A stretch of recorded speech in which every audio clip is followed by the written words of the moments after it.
Oi, eu sou a Natália Branco e eu vou contar para vocês como que funciona a educação, a escolarização das crianças nas aldeias indígenas.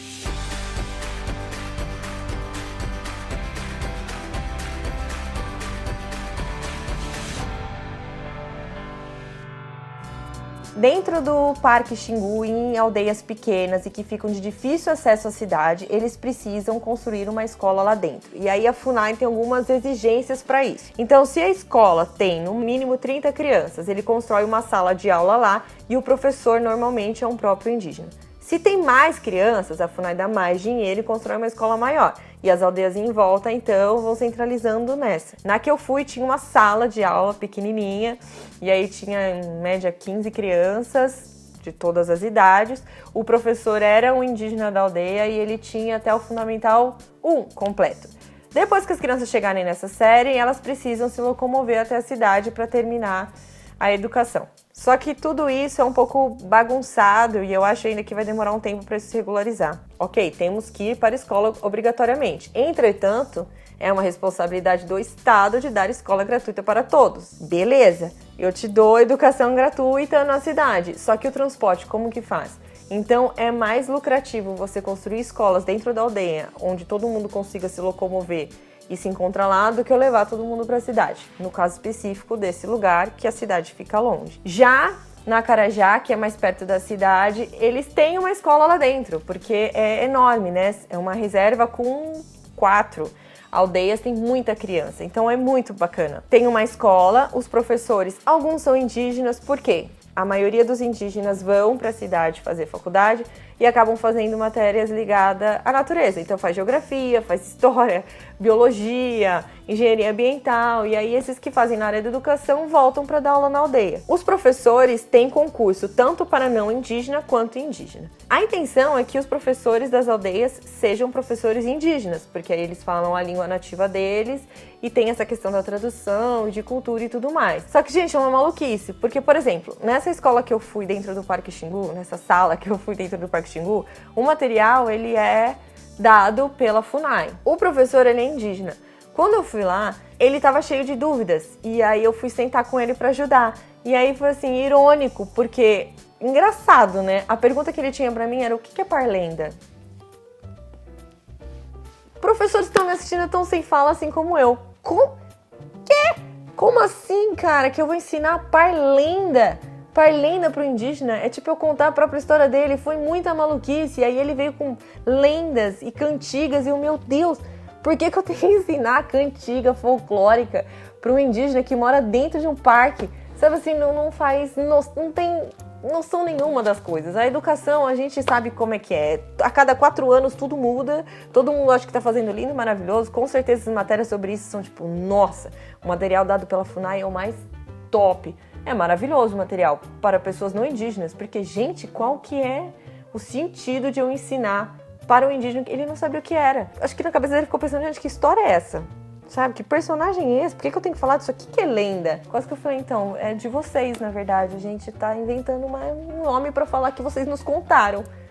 Louco, né? Bom, enfim. A diferença de idade. Dentro de uma sala de aula, eles não fazem a divisão perante a lei da FUNAI de idade. Ah, então a gente precisa ter uma turma de 3 anos, uma de fundamental 1. Não, ele precisa ser alfabetizado e sair de lá com pelo menos até o 4º, 5º ano. Então são todas as crianças da aldeia na mesma sala.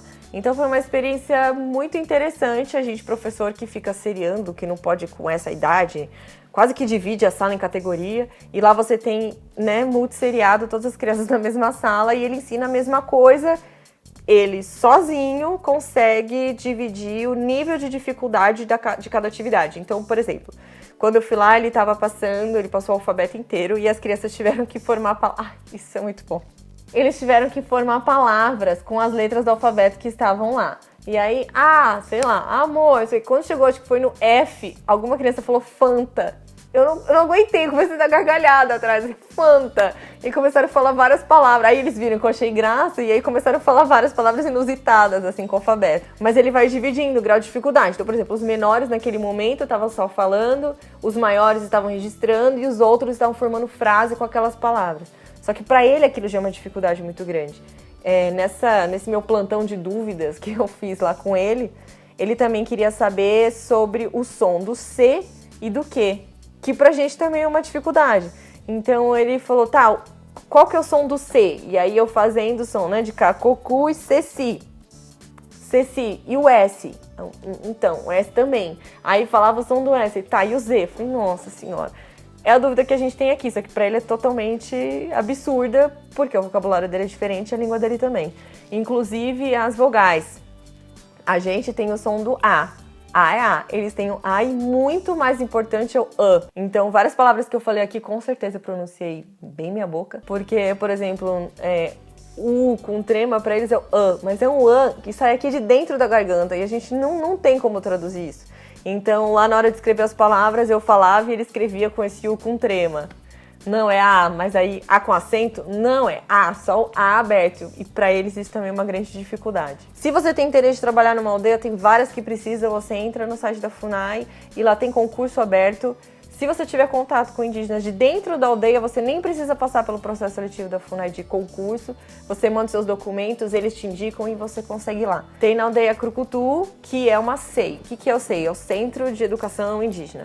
Centro Cultural de Educação Indígena. Lá é uma escola que valoriza a cultura indígena e fica dentro de aldeias indígenas no contexto urbano. Então a gente tem aqui em São Paulo, no Pico do Jaraguá, uma grande, bem legal, mas a modelo que todo mundo conhece é a CEI da Crucutu. A diretora de lá é uma fofa e ela já deu entrevista para vários lugares, se vocês colocarem no YouTube aqui vocês vão achar. E ela tem uma coisa muito legal, quando eu fui para lá conhecer a aldeia, ela contou e eu acho que vale a pena falar para vocês, que cabe isso com o que eu tava falando de eu explicar o que é uma lenda para um indígena. Ela falou o seguinte, quando a gente vai aprender lenda, parlenda, cantiga de roda, ou seja lá qual for a matéria que seja folclórica e tradicional, ela não faz isso dentro da escola, porque a tradição pede que isso seja um conhecimento passado dos mais velhos para os mais novos.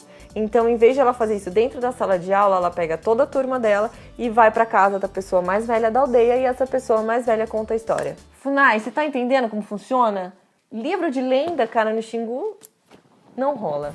Bom, esse é meu desabafo como professor aqui para vocês contando como é que é a educação dentro das aldeias indígenas, tanto mais afastadas quanto no contexto urbano. Se você tiver alguma dúvida, deixa aqui pra gente que a gente conversa sobre isso.